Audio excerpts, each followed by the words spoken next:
उपमुख्यमंत्री अजित पवार यांच्या मृत्यूला आता महिना 2 महिना होत आले, परंतु अजूनही महाराष्ट्राच्या जनतेच्या मनामध्ये अतिशय कुतूहल आहे की ह्याचा नेमक्या अजित पवारांचा मृत्यू कसा झाला, तो अपघात होता की घातपात होता, याबद्दल अनेक शंका उपस्थित केल्या जात होत्या. त्यानंतर आमदार रोहित पवार यांनी या विषयामध्ये अतिशय हिरहिरीनं अनेक प्रश्न उपस्थित केले, अनेक पुरावे त्यांनी सादर केले आणि अजित पवारांचा मृत्यू हा एक घातपात आहे अशा पद्धतीची मांडणी रोहित पवारांनी मांडली आणि त्यानंतर एक व्यापक चर्चा पूर्ण महाराष्ट्रामध्ये घडते. याच प्रकरणामध्ये आता एक पुढची घडामोड, अतिशय महत्त्वाची घडामोड या प्रकरणामध्ये घडली आहे.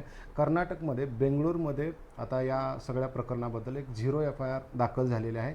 नेमकं 0 FIR म्हणजे काय आणि या 0 FIRचा या सगळ्या प्रकरणावरती कशा पद्धतीनं इफेक्ट होणार आहे याबाबत आपण चर्चा करणार आहोत. माझ्यासोबत कायदेतज्ञ ॲडव्होकेट असीम सरोदे आहेत. सर, स्वागत आहे. हा जो बेसिक प्रश्न अनेकांच्या मनामध्ये आहे की हे 0 FIR म्हणजे नेमकं काय? 0 FIR ही अत्यंत चांगली तरतूद आहे अन्यायग्रस्त लोकांना न्याय मागण्यासाठी. कारण की जेव्हा पोलीस दखलपात्र गुन्ह्याची दखल घेणं त्यांची जबाबदारी आहे, अशा वेळेस अन्याय किंवा अत्याचार झालेली व्यक्ती जर भीतीखाली असेल, राजकीय दबावाखाली असेल आणि ज्या ठिकाणी गुन्हा घडला त्या ठिकाणी ती व्यक्ती येऊ शकत नसेल, तर अशा वेळेस जिथे ती व्यक्ती असेल तिथे त्यांनी दखलपात्र गुन्ह्यासंदर्भातली गुन्ह्याची नोंद केली पाहिजे आणि ती करण्याची सोय त्यांना असली पाहिजे. आधी पोलीस काय करायचे, किंवा आमच्या हद्दीत झालेला गुन्हा नाही, तुम्ही त्या तिकडे जा असं म्हणायचे. तर तुम्ही जे ऑलरेडी अन्यायग्रस्त आहे त्यांची तशी टोलवाटोलवी करू शकत नाही, त्यांना गुन्हा नोंदण्यापासून अडचणी निर्माण करू शकत नाही, असा दृष्टिकोन कायद्याचा आहे.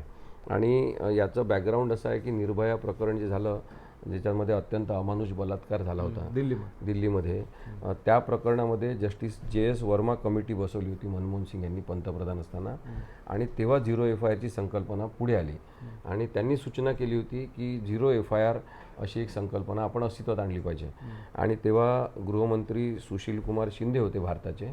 तर भारताच्या गृहमंत्र्यांनी सुशील कुमार शिंदेंनी त्याला परवानगी दिली, पोलिसांना नोटिफिकेशन काढण्यात आले आणि 0 FIR ही संकल्पना 2012 पासून अस्तित्वात आली.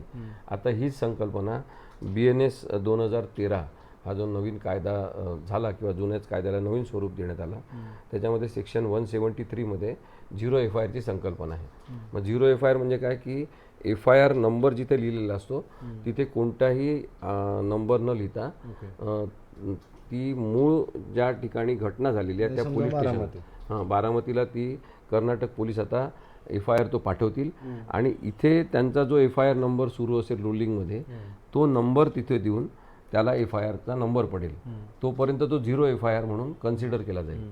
पण दखलपात्र गुन्हा आहे, गंभीर गुन्हा आहे आणि त्याची दखल घेणं आवश्यक आहे, अशा स्वरूपाचा जेव्हा आरोप असतो किंवा अशा स्वरूपाचा गुन्हा असतो तेव्हा पोलीस 0 FIR नोंदवून घेतात. बरं, आता ही 0 FIR तर दाखल झालेलं आहे बारामती पोलिसांकडे. आता हे प्रकरण वर्गही होईल. मग आता जो तपास सुरू आहे अजित पवारांच्या मृत्यूच्या बाबत, तर तो तपास आणि हा तपास याच्यामध्ये पोलिसांना कशा पद्धतीनं रोल महत्त्वाचा निभावावा लागणार आहे? मग गुन्ह्याची पार्श्वभूमी एकच आहे, घटना एकच आहे. अजितदादांचा मृत्यू हा अपघात आहे असं महाराष्ट्रातल्या पोलिसांचं म्हणणं आहे, तर तो घातपात आहे असं कर्नाटक पोलिसांनी जवळपास दखल घेऊन मान्य केलेलं आहे.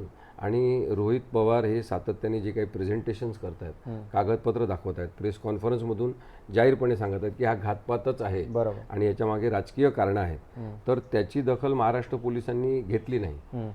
तर एक प्रकारे आपली अवहेलना झालेली आहे की कर्नाटक पोलिसांनी आता दखल घेतली आहे. त्यामुळे ते कर्नाटक पोलिसांचा FIR इथे येईल आणि आधी जो पेंडिंग अपघाताचा FIR आहे त्याच्यासोबत याची सुद्धा चौकशी करावं लागेल.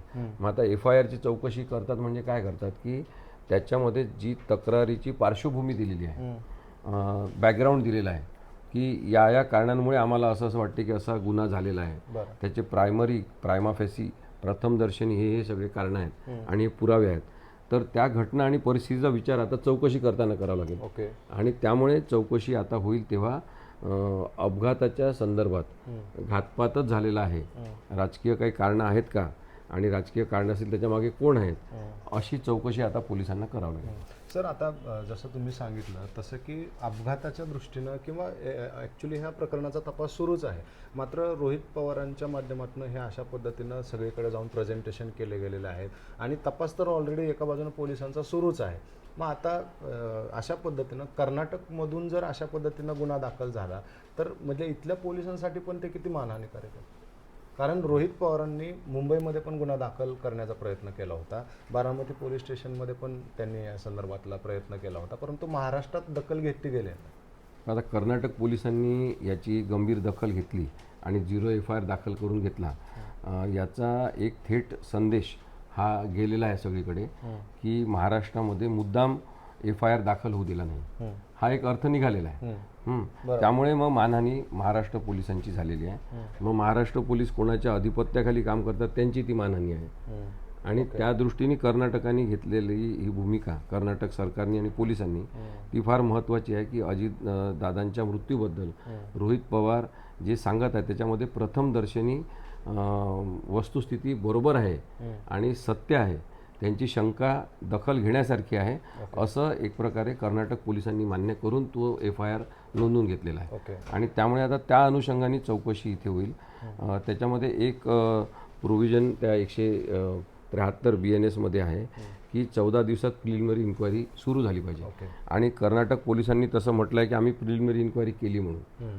त्यामुळे आता ती पण एक जबाबदारी मग ॲडिशनल महाराष्ट्र पोलिसांवर आहे की प्रथमदर्शनी चौकशी केल्यावर त्यांना असं वाटलेलं आहे की हा FIR आवश्यक आहे नोंदवणं आणि म्हणून तो नोंद झालेला आहे. सर आता जी FIR आहे तर त्याच्यामध्ये प्रामुख्यानं कुठली कलमं आहेत आणि त्याच्याबद्दल काय माहिती आहे तुमच्याकडे? आता हे कलमं जे आहेत की कलम 61, कलम 103, 105, 106, 125, 238 आणि 236(2) हे BNSचे कलम आहेत. याच्यामध्ये 103 कलम जे आहेत ते थेट मर्डर किंवा खुनासाठीची कॉन्स्पिरसी या संदर्भातला आहे.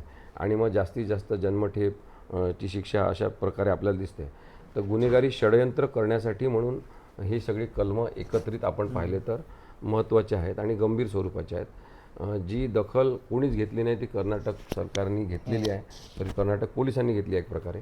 आणि त्यामुळे या संदर्भातला तपास आता कोणत्या दिशेने जातो हे खूपच महत्त्वाचं असणार आहे. महाराष्ट्रातल्या लोकांसाठी अजितदादा पवार हे अत्यंत जवळचे, त्यांच्या प्रत्येकाच्या मनामध्ये असणारे, लोकांमधून आलेले आणि लोकांसाठी काम करणारे नेतृत्व होतं. आणि आत्ता मागच्या काही काळामध्ये 1 वर्षभराच्या ते ज्या पद्धतीने लोकांशी संवाद साधत होते, कधी विनोद करत होते, पाठीवर कोणाच्या थाप देत होते, अत्यंत आपुलकीने बोलत होते, ती अजितदादांची जी प्रतिमा आहे ती लोकांना खूप भावलेली आहे. आणि त्यामुळे लोकांना आपल्या घरातलाच माणूस गेल्याचं दुःख आहे. आणि म्हणून हा FIR जो झालेला आहे तो अनेकांसाठी समाधानाची बाब आहे की आता निदान काहीतरी चौकशी या सगळ्या शंकास्पद प्रकरणाची होईल. आता तपास कशा पद्धतीनं पुढे जाईल? तपास आता महाराष्ट्र पोलिसांनाच करायचा आहे. FIR घेण्याची जबाबदारी केवळ कर्नाटक पोलिसांची असते. तपास करण्याची जबाबदारी संपूर्ण महाराष्ट्र पोलिसांवर आता आहे. त्यामुळे महाराष्ट्र पोलीस याच्यामध्ये काय तपास करतात बारामतीचे पोलीस ते आपल्याला कळेल. धन्यवाद सर. तर हे होते असीम सरोदे. त्यांनी अतिशय सोप्या भाषेमध्ये हा 0 FIR नेमका काय आहे आणि आगामी काळामध्ये या सगळ्या प्रकरणाचा तपास कसा होणार आहे आणि मध्यंतरी पण जे सगळं झालं आहे ह्या 0 FIR दाखल होण्याच्या अगोदर त्यावर देखील त्यांनी अतिशय सोप्या भाषेमध्ये त्यांनी कायदा समजावून सांगितलेला आहे. आपलं या प्रकरणावरती लक्ष असणारच आहे. तुर्तास इथंच थांबूयात. धन्यवाद.